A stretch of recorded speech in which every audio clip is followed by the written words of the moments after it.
Hello and welcome back to this episode of Production Arts Opportunities. In this episode I'll be looking at the progression routes and the opportunities that there are in the future.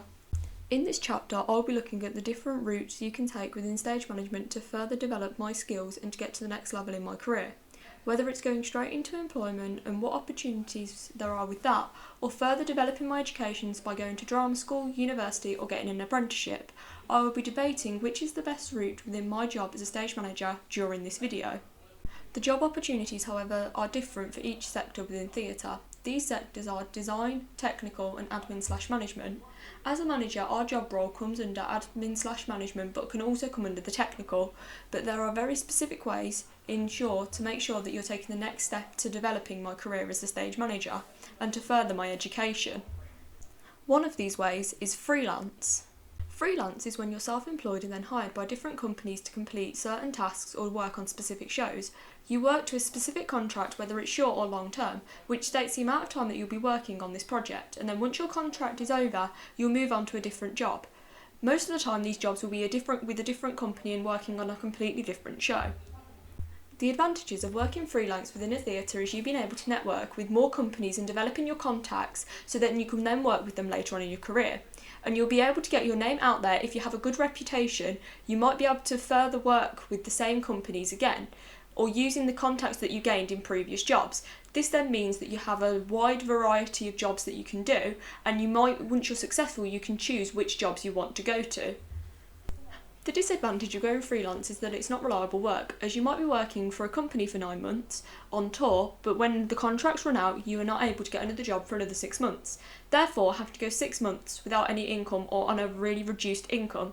It also means that your income is really unstable, as you can have a job and then not have a job, not having a steady income and having to then sort that out for your own tax. Within stage management, if you go freelance, then you'll have to put a portfolio and a resume out onto websites like Mandy.com, where industry professionals look for specific people to work on specific jobs. This can also mean being hired by touring companies on a contract for a tour, going to receiving houses, being a DSM, SM or whatever you're hired as. This is good for a stage manager as you're working with different companies and networking within the industry and creating a good portfolio of work and a good reputation, where eventually you will not have to wait for jobs and you can go straight into an employment. Once you have proved yourself in the industry, you might be approached by an agent who wants to represent you. This then means that you will no longer have to find the work, but the agency will find your jobs, meaning that you will always have a job to go to once another one has finished. An example of a freelance stage manager is Samuel Evans, who's best known for being the technical stage manager for Dusk, the UK tour. He started out by being an ASM in 2016 for the show The Thing at the Fuel Theatre. He kept on working from job to job, from a company to a company, working his way up the stage management ladder, starting off as an ASM and eventually being the production manager of UK tours, which he's doing now. So this is a living example that a stage manager can go through freelance and gain experience and work their way up the hierarchy as he's now working professionally in the industry. Direct employment. Direct employment is different to freelance, as you are hired by a producing theatre and will work all of the shows normally for that season. It is still contracted the same, but you will be working for the theatre for however long your contract states, and then will be working on all the shows that they produce for that amount of time. This is a more stable job than freelance, as you know you'll be working to the theatre for the amount of time that it states on your contract, and that you will have shows to work on during that time, as the theatre will always be producing.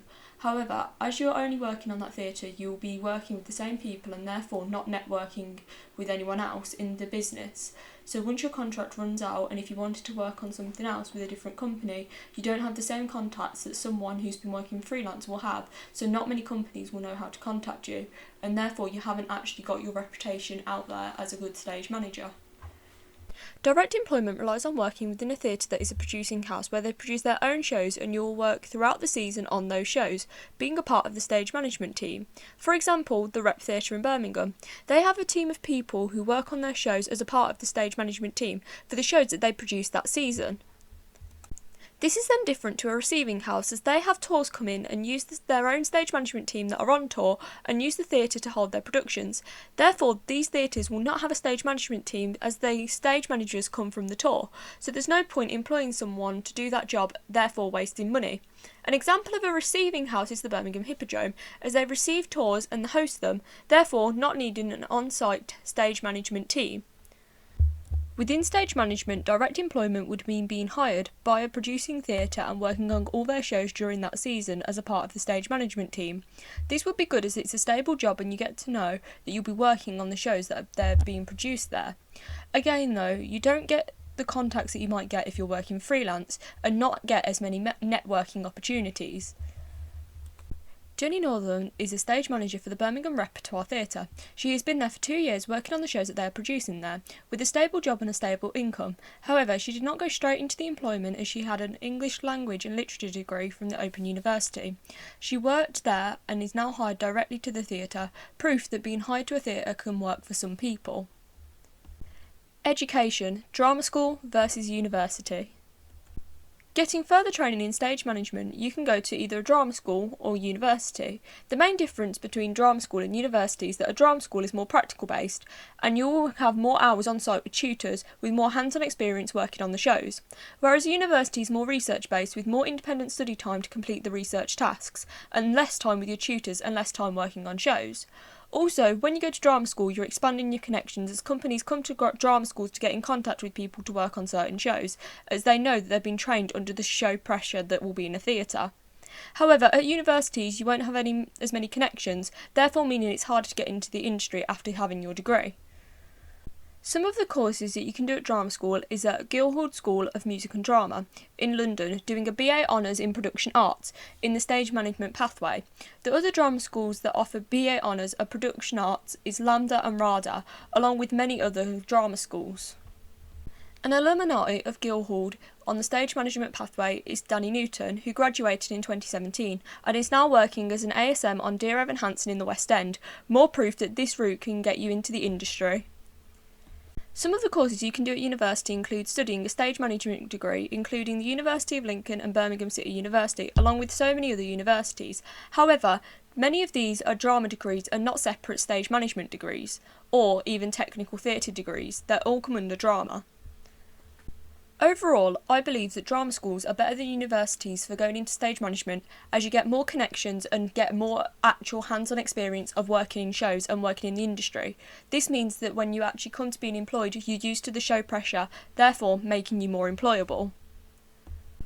Apprenticeships. An apprenticeship is where you get paid to train and learn while you're working on the job. However, you enter as a level 3, which I'm already currently training as, therefore I'm not developing my skills further. But what does draw people in is the money, as you get paid to learn, and depending on what your apprentice is, you might have a guaranteed job by the end of your apprenticeship. Also, apprenticeships are good if you want to specialise in certain areas. Within stage management, there are ways to get apprenticeships is being hired by a producing theatre, and then you can train on the job while working on the shows within that season, earning a proportion of a normal salary. However, you will not be paid the full salary. But due to the nature of stage management, an apprenticeship isn't really the best option, as you need to develop your skills further, and as I said before, the level 3 is what we're currently training as now. You don't either get an opportunity to network with the other companies, as you will only be working within the theatre that you are the apprentice for. To conclude, I believe that the best option to further developing my career as a stage manager is by going to drama school to do a stage management degree. This allows me to get further training along with hands-on practical experience of being a stage manager for these shows.